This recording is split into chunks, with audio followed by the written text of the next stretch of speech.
llamando a Enrique Dipol. ¿Cómo estás, Enrique? Muy buenas noches, un gusto. ¿Cómo estás, Alberto? Un gusto para mí también. Muchas gracias por el espacio. ¿Se me escucha Se te bien? escucha perfecto, se te ve muy bien. Y bueno, vamos a ir presentándonos. Lo convocamos a Enrique porque en realidad hace poco tiempo, y él nos va a contar seguramente la historia más completa de esto, empezamos a escuchar algo sobre un grupo de gente que se dio en llamar radicales por la libertad o algo por el estilo. Y claro, nos llamó poderosamente la atención a quienes estamos en el mundo de las ideas de la libertad, un movimiento radical con esta mirada, con este título, más allá de que tenemos seguramente muchos puntos de contacto que vamos a ir conversando a lo largo de esta noche, pero Enrique, me gustaría que lo cuentes vos, cómo surgió este espacio, cómo surgió este movimiento. Quiere decir que entonces un poquito el marketing está funcionando también. Si llamó la atención, Funciona. muy bien. Bárbaro. Déjame antes que nada agradecerle a Juan Pablo Ronís, que es parte de la Junta Promotora de la provincia de Corrientes, porque es quien hizo el contacto, junto con Sergio Vega y Guillermo de la Cruz, son los tres que llevan al frente la agrupación ahí en el distrito. Yo soy juntista por la Ciudad Autónoma de Buenos Aires, de una Junta Nacional. Y si querés, te cuento un poco cómo es la historia de la agrupación. Nosotros somos hijos de la cuarentena, hijos de la pandemia, así que aprovechamos un poquito la virtualidad para empezar a contactarnos vía redes con correligionarios y simpatizantes. Te voy a ser muy sincero, al principio era un movimiento que se hacía llamar alvearista. Bien. Esa fue nuestra primera, es decir, nuestra primera búsqueda de pensar que empezamos a hablar con alguna gente conocida, pero también con otra que no era tan conocida. Y entonces empezamos a encontrar que había cierta afinidad, como que a algunos les parecía interesante, como que el partido no terminaba de darle vuelo a esta figura o a esta idea. Entonces Alvear está asociado al liberalismo. Y bueno, ya por marzo pasó abril, empezamos a tener conversaciones. Al principio era una especie de grupo de opinión y después dijimos, che, ¿y qué tal sí? ¿Y por qué no? Y empezamos a investigar un poquito más acerca de la línea histórica, que si querés después profundizamos, sí, a lo largo en el radicalismo, y nos encontramos con que siempre, o conduciendo o acompañando dentro de la Unión Cívica Radical, hubo una posición, un grupo, una línea que se identificaba con los valores de centro liberal. Si querés, ese es el paraguas.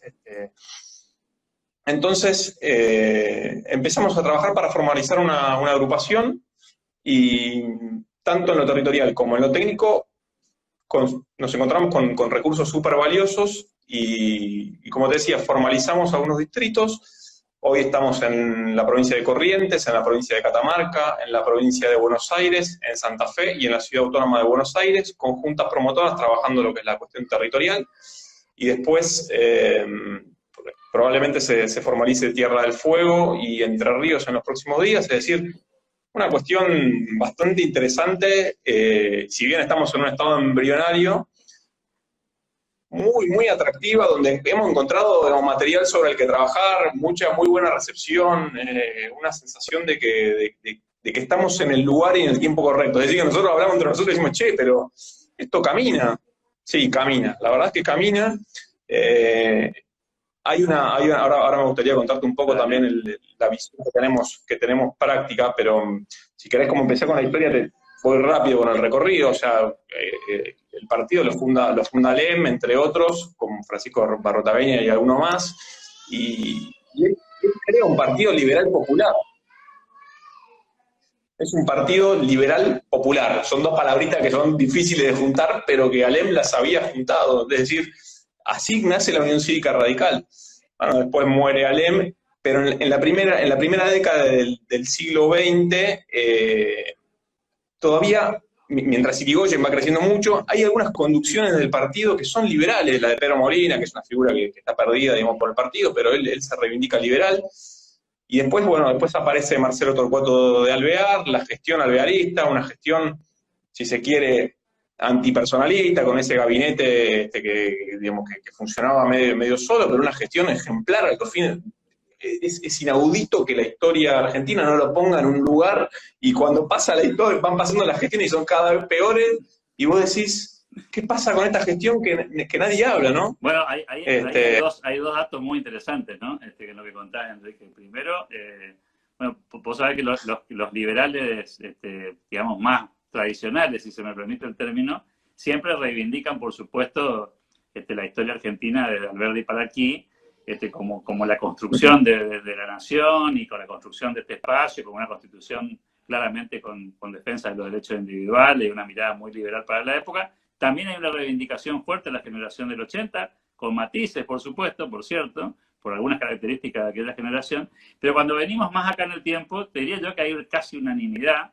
en quienes pensamos, estamos en el mundo de la idea de la libertad, respecto a que Alvear probablemente haya sido el mejor presidente del siglo pasado, que paradójicamente es el último presidente radical que termina un mandato, digamos, en todo el siglo, ¿no? Porque después, lamentablemente, no lo pudo hacer ni Irigoyen en el segundo periodo, ni Lía tampoco, por supuesto Alfonsín, yéndose un tiempo antes de la finalización de su mandato, de la Rúa, ni te cuento, con lo cual, digamos, no deja de ser un personaje interesante con el que también los liberales descubrimos afinidades casi de casualidad, porque no estaba como en el mapa, ¿no? Y de pronto aparece Alvear ahí con un montón de puntos de contacto con quienes defendemos estas ideas. Lo que yo te quiero hacer es un hilo conductor que te lleva a lo largo del partido y que siempre estuvo, y a lo mejor no estaba conduciendo, pero en este partido, digamos que era un partido amplio y que tiene que volver a hacerlo de alguna manera, y esa línea siempre estuvo, siempre estuvo. Entonces, y si seguís avanzando después de Alvear, digamos, con una construcción de antipersonalismo, y hay alguna cuestión que se va un poco del liberalismo, ¿no? Más hacia cosas, pero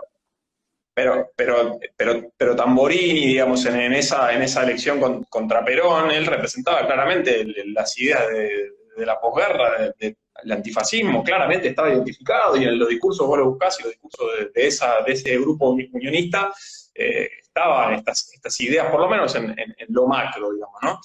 Y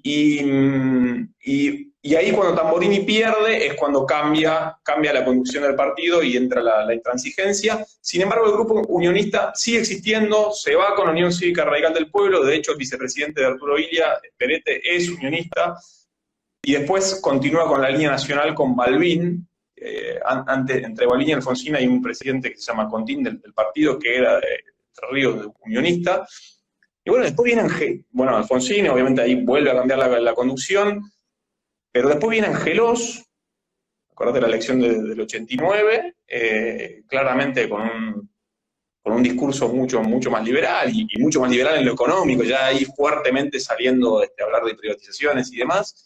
El movimiento de participación de la Rúa, y el 2001 el desierto, la implosión del partido, y ahí ya detona todo, salta por los aires. Me lo comí, digamos, que le iba a hacer un punto claro a Ricardo López Murphy. Claramente, Murphy con una trayectoria larga dentro del partido, y reivindicando y defendiendo una posición de centro liberal, o liberalismo. Eso te iba a consultar, Enrique, si ese momento tan particular de la Argentina, como fue la situación del 2001-2002, que terminó en algún punto en una implosión, te diría que, digamos, de todo el sistema político, pero claramente el radicalismo se notó tal vez más potentemente, terminó con dos candidatos que provenían del radicalismo. En su momento, Lilita Carrió, en su momento, Ricardo López Murphy, que bueno, por las paradojas y la vuelta de la historia, claramente si esos dos candidatos hubieran trabajado en conjunto en aquel tiempo, tal vez no nos hubiéramos tenido que soportar semejante situación tan compleja en la Argentina, pero claro, tenían diferencias en ese momento ideológicas que también eran importantes, aunque tenían puntos de coincidencia respecto a la visión republicana y a la división de poderes y una mirada honesta de la política, si se me permite el juicio de valor, ¿no? Ahí, si querés, me hace el pie a la otra. Entonces, el primer pilar es un pilar histórico-ideológico, donde nosotros nos sentimos cómodos. Obviamente vamos a tener que dar una batalla, no te estoy diciendo que no, la vamos a tener y, digamos, nos van a tirar con todo, pero nosotros nos sentimos cómodos, y al partido le aportamos una cuestión de ensancharlo, es decir, Nosotros no venimos a pisar al ala socialdemócrata, venimos a decir, muchachos, la Unión Cívica Radical siempre fue un partido mucho más ancho. No lo hagan chiquito porque no le sirve a nadie. Primer punto. Segundo punto, me hace el pie un poco al otro pilar, y si querés es una visión un poquito más práctica y de creer que el país requiere y necesita un sistema político partidario mucho más firme, mucho más transparente, mucho más de cara a la sociedad, con partidos, como te decía, fuertes, con instituciones claras, donde no sean todas aventuras electorales. Ahí lo que pasó en el 2001 claramente fue, bueno, la marca implosionó, la marca tenía muy mala prensa, entonces los que querían seguir adelante valían más que la marca y, bueno, siguieron su camino por una cuestión por otra hacia afuera. Ya el partido no los podía contener, claramente Carrera no la pudo contener, y bueno, con Ricardo hubo algunos otros problemas, medio expulsivo, bueno, termina siendo Moro y demás. Pero digamos, volviendo a ya una mirada más actual, nosotros creemos que el país necesita de una estructura político-partidaria que sea previsible, sobre la que se pueda construir hacia adelante. Y en ese sentido,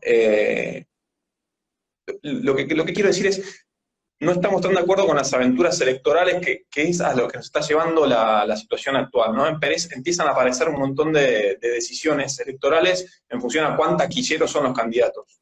Y eso, en el fondo, al país no le sirve. Te puede servir para ganar una elección, que es totalmente necesario. Estamos nosotros en una agrupación política, con lo cual si no logramos ganar elecciones nos vamos a quedar por el camino. Pero en términos de construcción de las reformas necesarias para el país, eso no le estaría sirviendo. Por lo menos la última experiencia de Macri también refuerza un poco nuestra posición. Y entonces ahí nosotros lo que hicimos un pequeño estudio. Yo en particular me gusta mucho también ver qué es lo que pasa en los países que son exitosos, cómo son los partidos políticos, cómo funcionan en esos países. Y vos te encontrás que la Unión Cívica Radical, la UCR, es un modelo en términos institucionales. Es decir, toda la parte, si querés, asambleística, toda la parte, si vos querés, de las convenciones, de los comités. Modelo. Y además funciona en cada distrito del país, y después tiene una conducción nacional, es decir, que como federalismo, si querés, interno partidario, es un modelo. Claro que el radicalismo tiene problemas en la parte ejecutiva, tiene problemas con el manejo de los recursos y demás, pero la base está ahí. Es decir, la Unión Cívica Radical es un activo del país. Está esperando que el país lo aproveche y lo convierta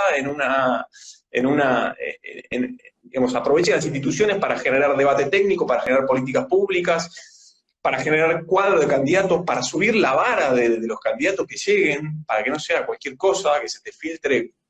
Entonces, lo que vemos es, como te decía, esa cuestión histórico-ideológica, donde nosotros decimos, bueno, acá está perfecto que estemos aquí, y por otro lado, reivindicar, fortalecer, renovar lo que haya que renovar. Es decir, el PRO también nos ha dado una lección importante en términos de qué cosas son importantes electoralmente, de cómo las cosas han cambiado en la forma de hacer políticas, es decir, tomar algunos elementos de eso sobre nuestros valores, sobre nuestra historia, y construir candidaturas, políticas públicas y demás de forma sistemática, de forma ayornada. Es decir, hay una enorme cantidad de recursos que están en el partido y que tienen que ser coordinados, aprovechados, trabajados y demás.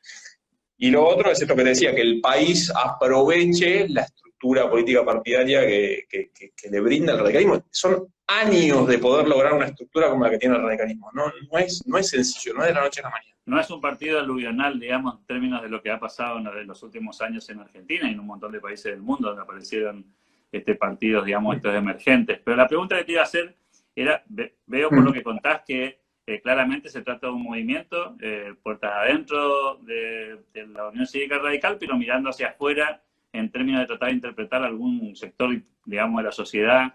Si se me permite el término, a mí no me gusta esa clasificación, pero más de centro-derecha, si se me permite la visualización pragmática de la política. Pero te iba a preguntar, en general, en muchos países del mundo, de estos exitosos que vos mencionabas, el famoso bipartidismo o el histórico bipartidismo diera la sensación de que pasaron una de dos cosas. o ese bipartidismo sobrevivió con dos partidos o dos coaliciones fuertes, digamos, ideológicamente muy claras, muy identificadas, con matices, por supuesto, puertas adentro, pero con un sesgo.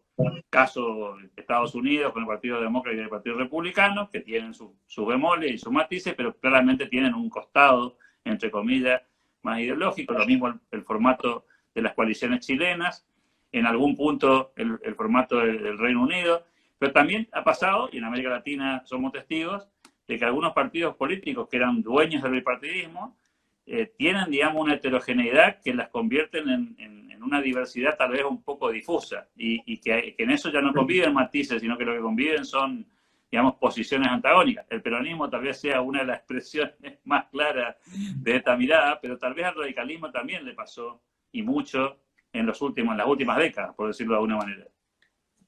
Sí.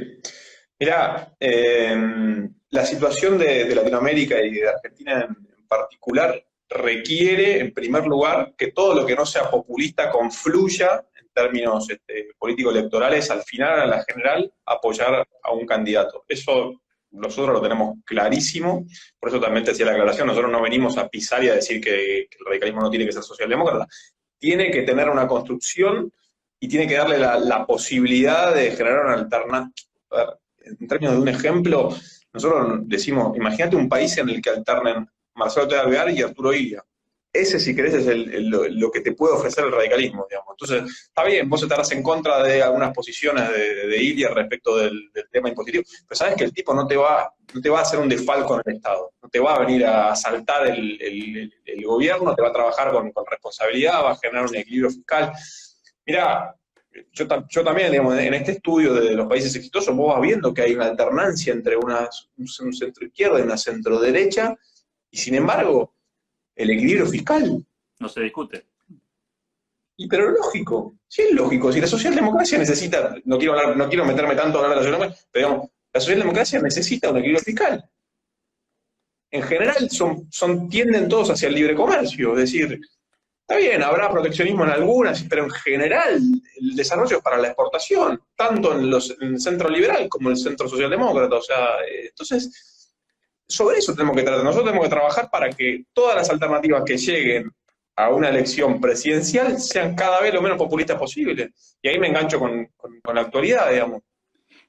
¿Te imaginás un modelo más parecido en ese sentido al uruguayo o al chileno, si se me permite, más allá de los problemas que tiene cada una de estas naciones, donde hay una centro derecha y una centro izquierda que digamos, acepta las reglas de juego del libre comercio, que piensa en alianzas estratégicas internacionales, que no se cae del mundo para votar cada vez que tiene que poner posiciones internacionales, ¿no? Esas discusiones son discusiones que atrasan, es decir, no hay país desarrollado que no lo haya hecho para exportación. A lo mejor en algún momento, en un periodo inicial, hicieron sustitución de importación, pero enseguida, digamos, la visión era la de la exportación. O sea, nosotros tenemos ahí un ideario publicado y demás, y claramente lo que hablamos del camino hacia el libre comercio. Es el camino hacia el libre comercio. No defendemos una apertura indiscriminada de un con-shock, porque lo que genera eso es que después no puedas implementar, no puedas sostener la reforma, pero si querés más a la australiana, digamos, con un estudio particular de cada industria y poder de alguna manera darle una solución, pero con el norte bien marcado, libre comercio y un desarrollo para exportación, está clarísimo, no hay ninguna duda sobre eso.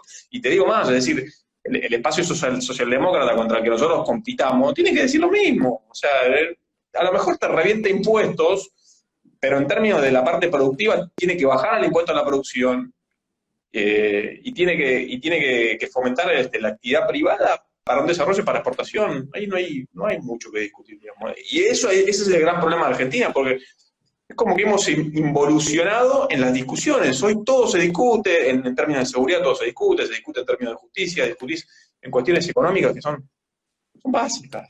Son básicas. La emisión monetaria. Te iba a consultar por esta cuestión, ¿no? Tal vez para los que ya tenemos algunas décadas por la espalda, sea más fácil visualizar algunas cuestiones. Los más jóvenes probablemente tengan otra mirada. Y claro, hay un sesgo, si se me permite, en los últimos años en la Unión Cívica Radical y digamos, donde el líder pareciera ser Alfonsín, en términos, digamos, ideológicos. Y está muy claro que Alfonsín cumplió un rol histórico clave y desempeñó un papel importantísimo en un montón de cuestiones que tuvieron que ver con las instituciones y con darle transparencia al sistema político. Y tal vez en ese sentido cumplió, me parece que bastante bien ese despliegue, dada la circunstancia de la época, también hay que decirlo. Pero claro, se quedó con un déficit en términos económicos que también mucha gente lo recuerda. Y la pregunta concretamente es si vos no crees que el radicalismo quedó, usando la palabra que usa Lilita, cooptado por la socialdemocracia clásica o tradicional, y con el sesgo, digamos, del fosilismo como una especie de líder de la socialdemocracia contemporánea. Yo creo que después del 2001 todo este sector, digamos, que si querés el referente más importante era Ricardo López Murphy, quedó fuera del partido. ¿Quedó fuera del partido? No, quedó sin representación, es decir, quedó boyando. Entonces, algunos se fueron, los liderazgos dentro del radicalismo post-2001 se convirtieron en liderazgos más pragmáticos en general, hubo una política de supervivencia, y si me preguntas a mí, funcionó, de alguna manera, mal o bien funcionó, porque el partido sobrevivió, está revitalizado y demás. Es momento ahora hacia adelante de volver a hablar por la positiva, de volver a decirle a la sociedad qué es lo que somos nosotros. De nuevo, que la socialdemocracia, con los referentes que tiene dentro del partido, lo exprese, y tener también otra campana que le permita al radicalismo y también a Juntos por el Cambio, que nosotros, digamos, al ser orgánicos del partido, somos orgánicos de la coalición hasta que la convención define otra cosa.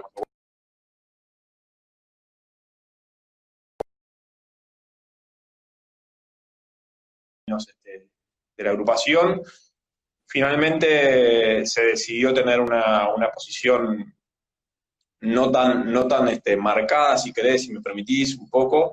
Sí te puedo decir que en general, y por ahí hablo más por mí que por la agrupación en este punto, somos críticos de la gestión económica y reivindicamos mucho la gestión política. Es decir, sí, porque no hay, y te digo por qué, o sea, porque los indicadores económicos de la gestión de Alfonsín son malos. Entonces, sí, ¿por qué vamos un poco para discutir, digamos, sí. Terminás con una hiperinflación, entonces yo no quiero reivindicar una hiperinflación. Ahora sí te reivindico la vuelta a la democracia, sí te reivindico el manejo político, cómo llevar ante las crisis, cómo se bancó el tema de los levantamientos militares y demás. En términos políticos sociales, Alfonsín era liberal, es decir, entonces no hay por qué esconderlo tampoco. Te consulto, ¿identificás en los dirigentes políticos contemporáneos de la Unión Cívica Radical personajes con los que te sentís, digamos, identificado, o crees que podrían enrolarse más allá del movimiento, ¿no? Que podrían, digamos, configurar esta definición, digamos, más cercana al Bearca y Irigoyen, si se me permite la disquisición, sí, o la diferencia histórica. ¿Identificás jugadores que tienen, digamos, un poco más ese perfil? El otro día en una conversación entre López Murphy y Mario Negri utilizó inclusive la palabra, ¿no? Dijo, yo me siento liberal. Claro, no quedó muy claro si se refería a lo político nomás o a lo económico también. Cayó muy bien, por cierto, de este lado del mostrador el comentario. Pero la pregunta era si vos identificabas dirigentes como u otros, que tal vez no tengamos en el radar, que vos consideres que están como más cerca de esta interpretación o visión que tienen ustedes sobre la mirada del radicalismo. No hay, y nosotros tampoco queremos, digamos, ser la agrupación de ninguno. Por ahora somos una agrupación antipersonalista y vamos a tratar de mantenerlo así todo lo que podamos, todo el rato. No hay un dirigente que esté encasillándose. No hay en general, digamos, en la alianza de Juntos por el Cambio, algún dirigente que quiera autoencorsetarse, si querés, o restringirse. Sí está pasando, se está dando un fenómeno que tiene que ver con un poco lo que vos decís, que es que un montón de dirigentes están saliendo a mencionar y a reivindicar cositas, digamos, son como señales de que estamos en una cuestión que tiene sentido, que hace sentido dentro del partido también. Y en ese sentido, Mario Negri y Alfredo Cornejo está todo el tiempo hablando de la cuestión del socioliberalismo, si querés, un liberalismo de izquierda, como se llama, no sé muy bien esta relación de va, pero pero básicamente lo que él quiere decir es el fomento de la actividad privada, no pisarle la cabeza al que es productivo, trabajar, tener cuidado con los sectores que son, digamos, más vulnerables, si querés, que bueno, nosotros, si querés, podemos tocarlo también, pero tenemos una idea de ir con algún plan de desarrollo, pero hay como un caldo de cultivos que está si querés, permisivo. También hay que decir la verdad, por antítesis con lo que hay enfrente, que claramente es un espanto en contra de estas ideas que estamos conversando. Entonces, eso también favorece, si querés, que estos dirigentes bueno, sientan apoyar estas ideas, ¿no? Ricardo Burjaile, te puedo decir, como un dirigente interesante. Ninguno se identifica con el liberalismo como movimiento de los más conocidos, pero son permeables a las ideas, que en un fondo también para nosotros es importante. Nosotros iremos ocupando las posiciones de poder en función a nuestro propio volumen, a disputas electorales y también a consensos y a acuerdos, ¿no? Esa es la forma, digamos, real de construir. Después del experimento Menem, sobre todo el experimento del segundo periodo de Menem, con el acuerdo con Alfonsín, el Pacto de Olivos, la reelección, el cambio del tamaño del mandato, el tercer senador, la eliminación del colegio electoral, la coparticipación. La coparticipación, y algunas de esas reformas que claramente no fueron, al menos desde nuestra mirada, en la dirección adecuada. Tenés la sensación de que, bueno, claramente durante muchos años la palabra liberal era, digamos, como si fuera una mala palabra, ¿no? O sea, nadie quería identificarse como liberal, ni siquiera los liberales. O sea, hasta los liberales decían, usemos otra palabra porque esa palabra parece que está mal vista. Hoy ya esa discusión quedó en el tiempo, afortunadamente. Y la pregunta que te iba a hacer era un poco esta, ¿no? ¿Dejó de ser mala palabra la palabra liberal? No es necesariamente una palabra peyorativa, negativa en términos de identificación con algunos valores? ¿Cómo lo sentís vos? Yo creo que sí, que ya, o sea, hoy cuando te quieren atacar, te atacan, te dicen neoliberal, que bueno, fue lo mismo que digamos, después de los 90, pero es tan malo lo que viene del otro lado, la alternativa que te presenta el que te ataca como neoliberal, que está perdiendo fuerza y demás. Hasta por antítesis te diría.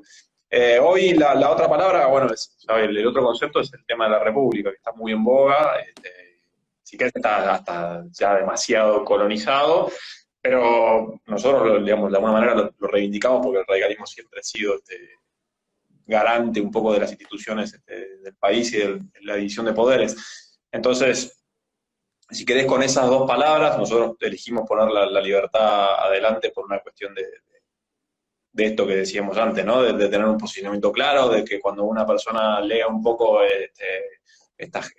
alguna cosita, porque hoy todo se usa en redes sociales, ¿no? Entonces se ven 140 caracteres, entonces nos ayuda de alguna manera a ordenar rápidamente el posicionamiento y nos lleva hacia donde nosotros queremos. Pero bueno, claramente la otra palabra es el tema de la República.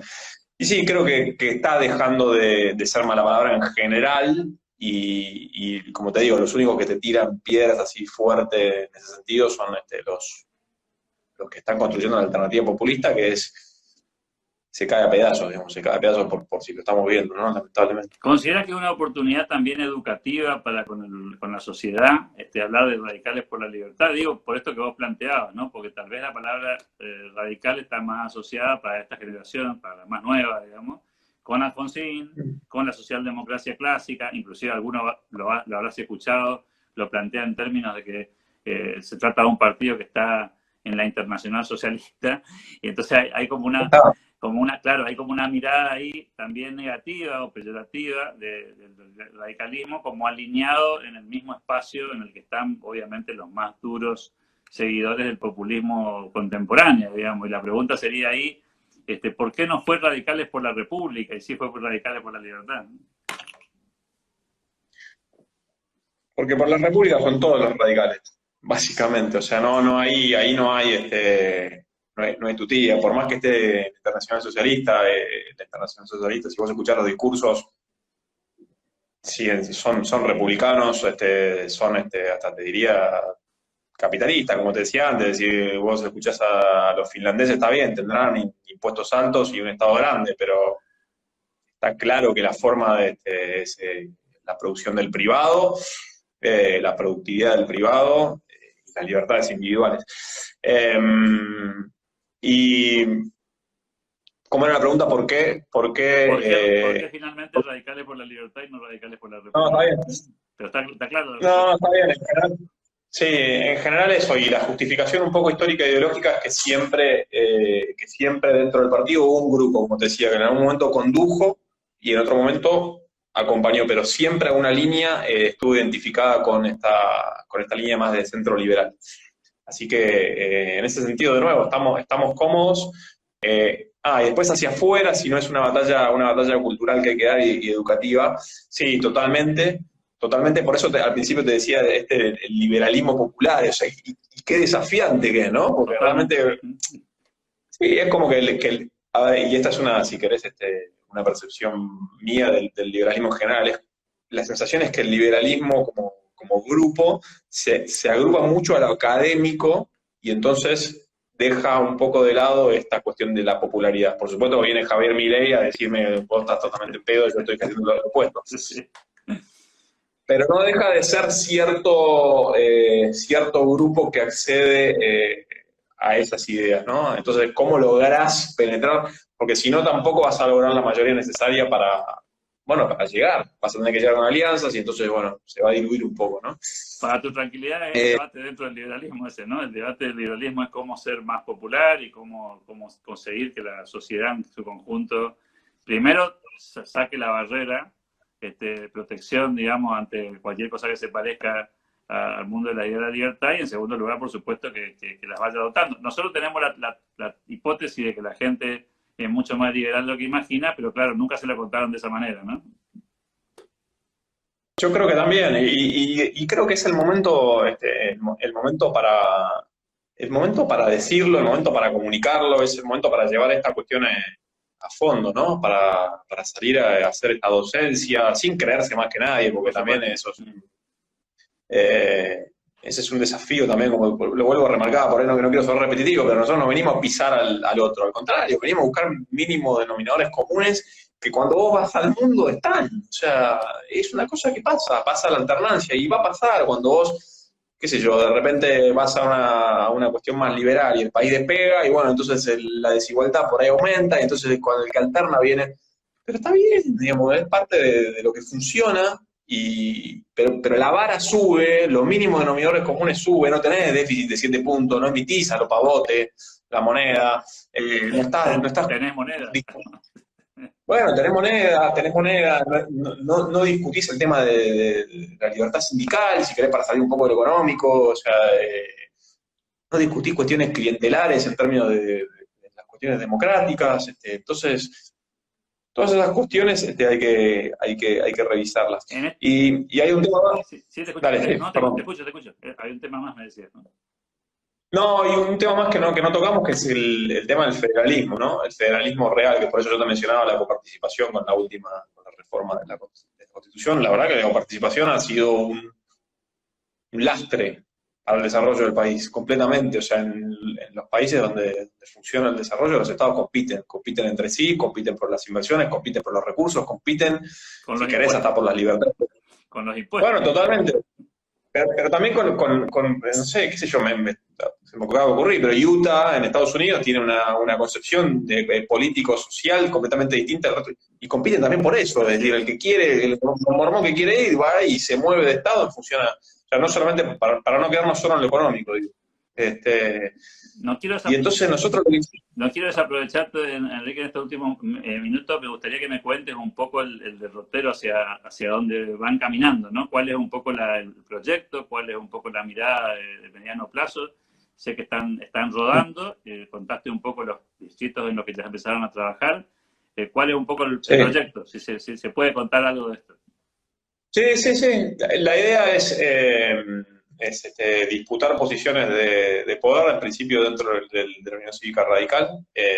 Estamos con elecciones internas en algunos distritos, presentaremos listas en los que las juntas promotoras lo crean conveniente, y en otros se harán listas de acuerdo. La idea es empezar si querés, a penetrar, que estas ideas vuelvan al debate. Mirá, Ricardo Gómez Murphy nos contaba en un Zoom hace poco que, claro, que se mataban en las convenciones donde por ahí su posición era minoritaria, pero la voz estaba representada, es decir, había una posición dentro de un partido nacional con una representación federal que sostenía estas ideas, y bueno, un poco en ese sentido la idea es replicar esa disputa, esa posición de poder, y por otro lado, trabajar en posturas de ayornar la estructura, de trabajar con herramientas modernas, de trabajar con equipos técnicos. Tenemos formadas comisiones técnicas en economía, en seguridad, en salud. Trabajamos de forma colaborativa y lo que hacemos es generar políticas públicas y también cuestiones coyunturales. Sacamos comunicado, por ejemplo, por lo del asesinato de Roldán, de la Fuerza Federal acá en Buenos Aires. La idea es tratar de ir ocupando las posiciones de poder, como te decía, en términos político-territoriales y también en cuestiones técnicas, para que nuestra voz se escuche cada vez más y llegar también a la coalición, no quedarnos solamente dentro del partido, ¿no? Llegar también a la coalición Juntos por el Cambio, o como sea que se vaya a llamar y vaya cambiando el nombre, y aportar previsibilidad hacia adelante, hacia el país. Después, la verdad es que la realidad de cada junta promotora en cada distrito es distinta. Hay algunos distritos donde somos oficialismo, donde el partido es oficialismo como Corrientes. La dinámica va a ser distinta. Pero bueno, la idea es hacer nosotros creemos, como te decía, en un partido moderno, en un partido abierto, en un partido robusto. Para nosotros el laboratorio es la agrupación. Todo lo que queremos llevar al partido lo vamos a testear adentro de la agrupación. Las políticas públicas.